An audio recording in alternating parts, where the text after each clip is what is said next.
11월 14일 대전 월드컵 경기장. 볼리비아의 짜증나는 수비, 답답한 공격 전개, 전반전 내내 이어진 볼점유율만 높은 경기는 한국 팬들에게 익숙한 불안감을 다시 떠올리게 했다. 점유율은 높았지만 골문 앞에서는 번번이 막혔다. 코너킥에서 나온 이재성의 헤더 외에는 결정적인 장면이라 부를 만한 장면도 많지 않았다. 그런데 후반 11분 경기의 공기가 완전히 바뀐다. 황희찬이 파울을 유도하며 페널티 박스 근처에서 프리킥을 얻어냈고 키커로 올라선 이름은 결국 단 한 명이었다. 손흥민. 볼 앞에 선 손흥민의 루틴은 이제 하나의 브랜드가 됐다. 짧게 숨을 고르고 골키퍼와 벽의 위치를 확인한 뒤 두세 걸음의 예열 같은 스텝, 그리고 오른발에서 떠난 공은 수비벽을 가볍게 넘어서 골문 상단 구석으로 정확히 꽂혔다. 오스카르 비에가스 볼리비아 감독은 경기 후 경기력 자체는 나쁘지 않았는데 손흥민의 프리킥 한 방의 분위기가 완전히 넘어갔다고 인정했다. 이 한 골이 애매했던 평가전을 캡틴의 경기로 바꿔놓은 순간이었다. 이 골은 단순한 A매치 한 경기의 선제골이 아니었다. A매치 통산 7번째 직접 프리킥 득점. 이 숫자가 의미하는 바는 분명하다. 한국 축구 역사에서 이 정도의 빈도로 직접 프리킥 골을 터뜨린 선수는 손흥민이 유일하다. 해외 통계 계정과 현지 매체들은 이미 손흥민을 가리켜 대한민국 A매치 역사상 프리킥 최다 득점자, 사실상 역대 최고 키커라는 표현을 쓰기 시작했다. 흥미로운 건 이 역대급 기록이 대표팀에서만, 그리고 이제는 MLS에서도 폭발하고 있다는 점이다. 정작 10년 동안 몸담았던 토트넘에서는 손흥민의 프리킥 능력이 철저히 가려져 있었다. 대전에서의 이 프리킥 골은 시간 순서로는 볼리비아전의 한 장면에 불과했지만 서사 측면에서는 전혀 다른 질문을 소환해냈다. 왜 토트넘에서는 이 역사상 최고 키커가 거의 프리킥을 차지 못했을까? 왜 손흥민의 오른발은 북런던에서는 세트피스 상황에서조차 보조 옵션 취급을 받았을까? 이 질문이 감정적인 푸념만은 아니라는 점은 숫자가 증명한다. 토트넘에서 손흥민은 공식전 454경기 173골을 넣으며 클럽 역사에 남을 레전드가 됐다. 하지만 이 중 프리킥 직접 득점은 단 한 골에 불과하다. 영국 매체 스퍼스웹과 국내 언론의 정리대로 토트넘 시절 손흥민은 세트피스를 전담했다기보다 코너킥과 먼거리 크로스성 프리킥을 주로 담당하는 역할에 가까웠다. 골문을 정면으로 바라보는 가장 위험한 지점의 프리킥은 대부분 해리 케인 혹은 에릭 다이어의 몫이었다. 여기서 아이러니가 발생한다. 대표팀과 MLS에서의 손흥민은 명백한 데드볼 스페셜리스트다. 한국 대표팀 A매치 직접 프리킥 7골 역대 최다. LAFC MLS 데뷔골이자 MLS 첫 골이 곧장 세계적인 프리킥골. 이후 이 장면은 2025 MLS 올해의 골 of the Year로 선정되며 북미 전역의 손흥민의 킥 능력을 각인시켰다. MLS 공식 홈페이지는 이 골을 두고 완전히 막을 수 없는 교과서적인 직접 프리킥이라고 표현했고, 미국 해설진 역시 손흥민은 단순한 피니셔가 아니라 프리킥 상황에서까지 경기의 흐름을 바꿀 수 있는 슈퍼스타라고 평가했다. 같은 선수, 같은 오른발, 하지만 소속 팀에 따라 완전히 갈라진 프리킥 서사. 대전에서 터진 프리킥 한 방은 그래서 더욱 상징적이다. 한국 대표팀에서 쌓아온 기록, MLS에서 수상까지 이어진 존재감, 여기에 볼리비아전의 한 방이 겹치며 이제 한국 역사상 최고 키커라는 문장은 과장이 아니라 데이터와 실제 경기 장면으로 뒷받침되는 평가가 됐다. 문제는 이 순간 가장 복잡한 감정을 느꼈을 집단이 따로 있다는 것이다. 바로 토트넘 팬들이다. 볼리비아전 직후 토트넘 관련 SNS와 커뮤니티에는 비슷한 유형의 댓글들이 쏟아졌다. 왜 북런던에 있을 땐 이 사람한테 프리킥을 안 줬던 거지? 케인, 다이어가 수년간 찾던 프리킥을 손흥민이 찾다면 역사는 달라졌을지도 모른다. 이 지점에서 자연스럽게 한 이름이 소환된다. 해리 케인. 월드클래스 골잡이이자 토트넘의 상징이었던 케인. 그러나 프리킥이라는 좁은 영역에 한정하면 이야기는 완전히 달라진다. 토트넘에서 수많은 프리킥을 전담했음에도 직접 프리킥 득점은 극소수에 불과했고 성공률은 프리미어리그 상위권 공격수들 중에서도 매우 낮은 편이었다는 지적이 꾸준히 나왔다. 여기서 팬들의 감정은 한 가지 단어로 응축된다. 탐욕. 슈팅, PK, 프리킥, 심지어 특정 위치의 세트피스까지 모두 케인이 책임지는 구조. 그 구조 안에서 손흥민의 킥 재능은 보조 옵션으로만 머물렀다. 그리고 바로 이 대목이 이번 칼럼의 핵심 질문으로 이어진다. 만약 손흥민이 토트넘에서도 지금처럼 프리킥을 전담했다면 우리는 지금 또 다른 종류의 월드클래스 키커를 보고 있었던 건 아닐까? 이 물음에 답하기 위해서는 단순히 감정에 기대는 것이 아니라 EPL, MLS, A매치에서 쌓인 데이터를 다시 들여다보고 영국, 한국, 미국 현지 전문가들의 평가를 종합해 볼 필요가 있다. 다음 부분에서는 숫자와 사례를 통해 한국 역사상 최고 키커라는 문장이 왜 설득력을 갖는지, 그리고 그 과정에서 왜 탐욕 케인이라는 표현까지 등장하게 됐는지 조금 더 깊이 파고들어 보려 한다. 손흥민이 한국 역사상 최고 키커라 불릴 만한 논거가 하나하나 쌓여 있다. 먼저 그의 직접 프리킥 득점 능력부터 살펴보자. 한국 A매치에서 손흥민은 이미 직접 프리킥 득점 7골을 기록했다. 이 기록은 대한민국 대표팀 역대 프리킥 득점자 중 단독 1위다. 미국 메이저리그 MLS 진출 후에도 그는 세트피스 상황에서 존재감을 드러냈다. 예컨대 메이저 리그 서커 공식 홈페이지는 2025 시즌 LAFC 소속 손흥민을 두고 AT&T Goal of the Year 수상 후보로 프리킥골을 거론했다. 클럽별 통계 사이트에서도 손흥민은 최근 12경기에서 10골, 장거리 슈팅 정확도 상위 1%일이라는 분석을 기록했다. 반면 토트넘 시절 그의 프리킥 득점은 극히 적었다. 팬 커뮤니티 및 전문 분석 매체들이 토트넘에서 프리킥 키커로서 제대로 활용되지 않았다고 지적하는 근거가 여기에 있다. 토트넘은 코너킥 조직 및 세트피스 전술에 있어 특별한 강점을 보이기도 했다. 예컨대 프리미어리그 공식 사이트는 2022에서 23 시즌에 토트넘이 15경기에서 코너킥 10골을 기록하며 코너 상황에서 좋은 퍼포먼스를 냈다고 분석했다. 그러나 프리킥, 특히 직접 득점을 노리는 위치에서의 킥에서는 효과가 현저히 떨어졌다는 평가가 많다. 팬들은 오랫동안 케인, 다이어가 프리킥을 맞는 것이 당연하다는 고정관념이 이어져 왔다. 한 팬글에는 케인이 프리킥을 차는 건 자동 낭비 기회 같다는 표현까지 등장했다. 케인은 토트넘에서 수년간 프리미어리그 최전방 공격수로 활약하며 막대한 득점 기록을 쌓았지만 프리킥 직접 득점률은 매우 낮다. 영국 언론은 그의 프리킥 성공률이 약 1.78%로 집계됐다고 보도했다. 다이어 역시 프리킥 전담자였지만 유의미한 득점으로 이어진 사례는 거의 없었다. 팬 및 분석가들은 이 점을 세트피스 전담자 교체의 필요성의 증거로 제시한다. 요약하면 토트넘은 프리킥 득점을 극대화할 수 있는 구조를 갖추지 못했고 담당자 선택 또한 재검토돼야 했던 상황이다. 손흥민은 대표팀과 MLS에서 프리킥 득점이라는 흐름을 만들어냈다. 데이터로 보면 장거리 슈팅 정확도, 키 플러스 타이밍, 압박 상황 극복 등 많은 항목에서 상위권이다. 토트넘 시절 그의 역할은 슈팅이 아닌 마무리 또는 크로스성 프리킥에 머물렀다. 직접 득점을 노리는 킥보다는 안전하게 볼을 흘리거나 코너킥 형태로 전환하는 쪽이었다. 따라서 같은 선수가 소속 팀과 전술에 따라 프리킥 키커로서의 운명이 달라졌다는 역설적인 결과가 나타난다. 마무리하자면 손흥민에게 프리킥을 전담시킨다면 토트넘은 지난 수년간 놓친 득점 기회를 상당수 회수했을 가능성이 높다. 토트넘 팬들의 왜 소니 프리킥 안 찼어? 라는 의문은 그저 감정이 아니라 데이터가 뒷받침하는 합리적 질문이다. 토트넘 팀 내부와 팬들 사이에 탐욕 케인이라는 표현이 자리 잡은 데는 여러 층의 원인이 얽혀 있다. 이 장에서는 그 원인들을 차례로 들여다보고 만약 손흥민이 그 자리를 맡았더라면 어떤 결과가 나올 수 있었는지를 가정해본다. 토트넘에서는 수년간 프리킥을 해리 케인이 맞는 것이 관습처럼 자리 잡았다. 팀이 프리킥을 직접 득점 기회로 활용하기보다 크로스 형태로 전환하거나 아예 키커가 바뀌지 않는 구조였다. 팬 커뮤니티의 표현을 빌리면 편히 프리킥을 찼을 때마다 팬들은 또 실패를 예상했다. 실제 영국 언론은 케인의 직접 프리킥 성공률을 단 1.78%로 분석하며 왜 케인이 계속 맞는가라는 질문을 던졌다. 이처럼 프리킥 키커가 한 사람에 집중되면서 실패했을 때 책임을 오롯이 떠안는 구조가 형성된 것이다.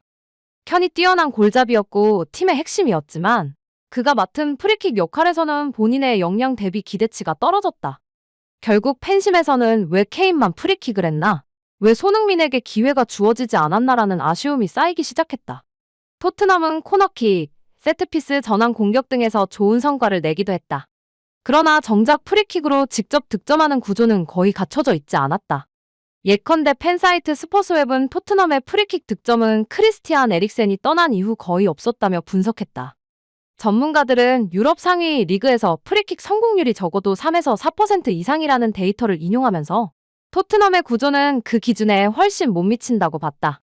결국 세트피스 전략에서 프리킥 골 가능성을 진지하게 고려하지 않은 팀 세섭이 케인의 프리킥 실패를 더 눈에 띄게 만들었다. 즉, 케인의 실패는 단지 개인의 잘못이 아니라 팀 전략과 역할 분담의 미흡함에서 기인한 것이기도 하다. 손흥민이 그 역할을 맡았더라면? 여기서 한 가지 가정해본다. 만약 손흥민이 토트넘에서 프리킥 키커로 확실히 지정되었다면, 그리고 팀이 이를 전략적으로 뒷받침했다면 어떤 결과가 나왔을까? 손흥민은 한국 대표팀과 MLS에서 이미 프리킥 득점 능력을 확인했다. A매치에서 7골이라는 수치가 그것이다. 프리킥 상황에 대한 감각, 슈팅 각도, 압박 속에서도 골로 연결하는 집중력 등이 타 선수 대비 검증된 바 있다. 따라서 토트넘이 그를 프리킥 키커로 전환하고 연습량 및 전담 세트피스 루틴을 구축했다면 프리킥 득점 증가라는 결과가 충분히 나올 수 있었다. 예컨대 시즌 당 프리킥 키커 변경 프리킥 득점 1에서 2골 증가 가능성.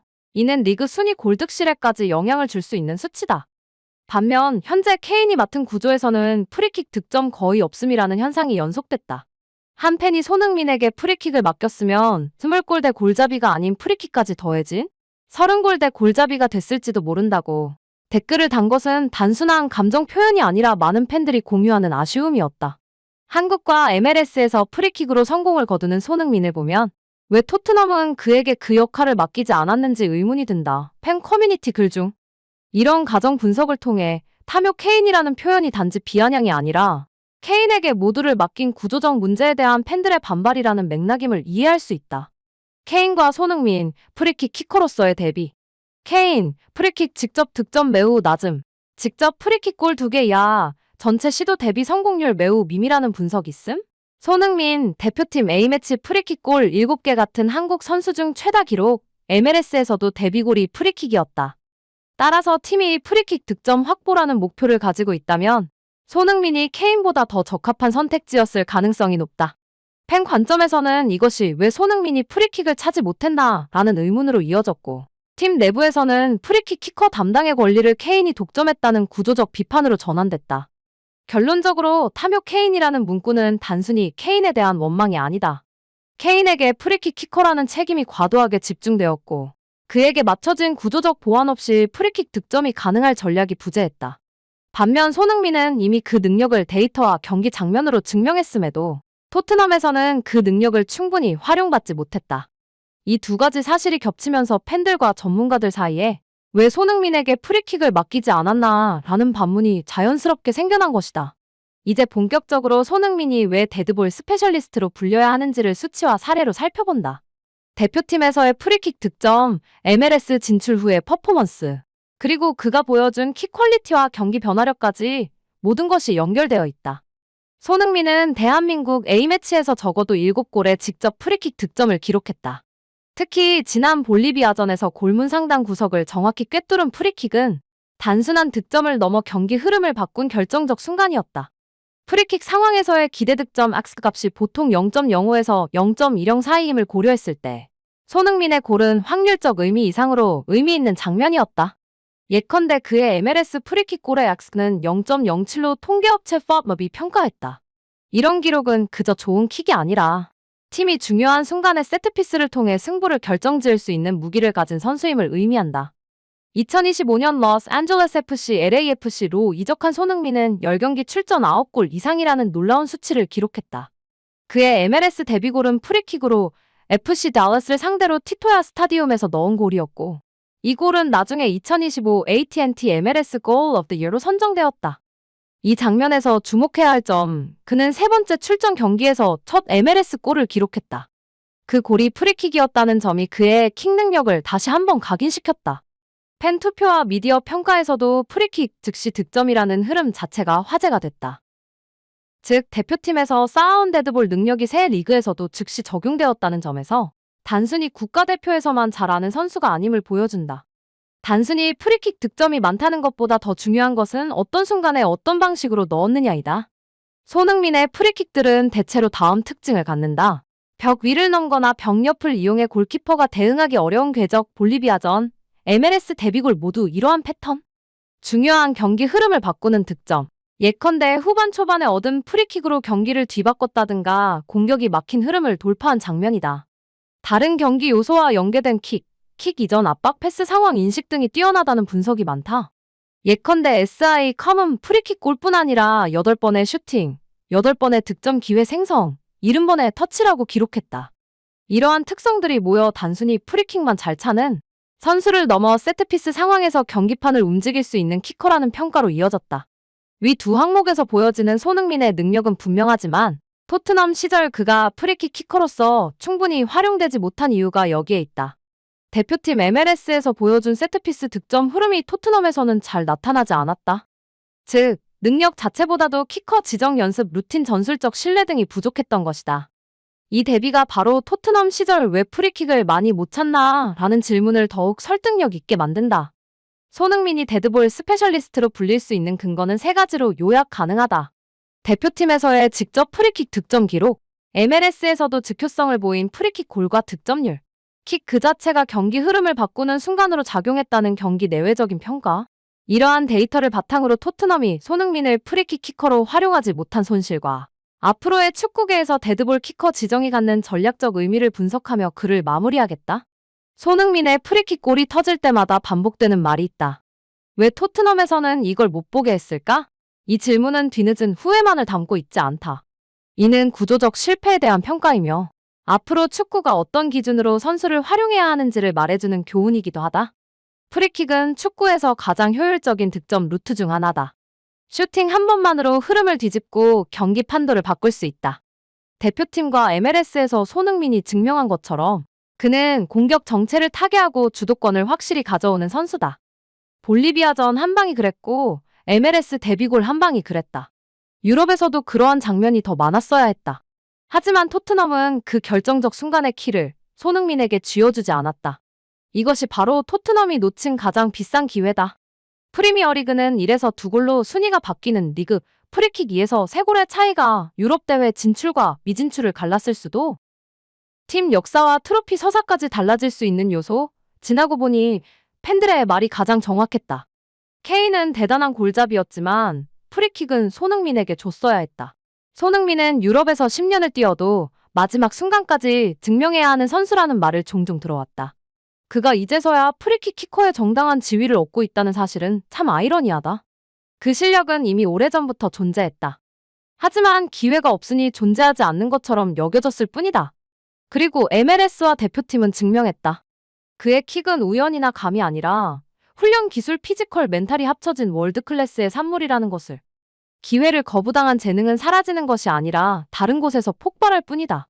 현재 유럽 축구는 다시금 정적 상황의 가치를 재발견하고 있다. 승부차기 심리 연구 확대, 세트피스 코치 확충, 악스 대비 세트피스 득점 효율 최적화 전략 등. 세트피스는 경기 중 유일하게 압박 없이 슈팅을 준비할 수 있는 상황이다. 손흥민 같은 정확도 플러스 순간, 멘탈 플러스 큰 경기 경험을 모두 갖춘 선수는 그 자체로 팀의 승점 누적 장치다. 토트넘이 이제라도 바라봐야 할 지점은 이것이다. 누가 더 유명한가가 아니라 누가 더 골을 넣는가? 누가 더 경기를 바꾸는가이다. 손흥민이 그동안 만든 이미지는 빠른 발, 폭발적 드리블, 슈퍼 원더골. 하지만 이제 하나가 더 붙는다. 프리킥으로 승부를 결정하는 선수. 그는 단지 달리는 선수에서 끝나지 않는다. 그는 경기를 마무리하는 선수다. 팀의 숨이 막힐 때 길을 만들어주는 선수다. 이것은 단순한 스타일 변화가 아니라 선수 커리어의 진화다. 달리는 손흥민에서 공을 통해 세상을 멈추는 손흥민으로. 토트넘은 손흥민의 프리킥 능력을 알지 못해서가 아니라 인정하지 않아서 놓쳤다. 그 대가도 팬들이 고스란히 치렀다. 그들이 말하는 이 한 문장이 모든 것을 말해준다. 왜 소니 프리킥 안 찼어? 그러나 손흥민은 멈추지 않았다. 오히려 지금 그 물음에 대한 가장 통쾌한 정답을 경기장에서 직접 적어내려 가고 있다.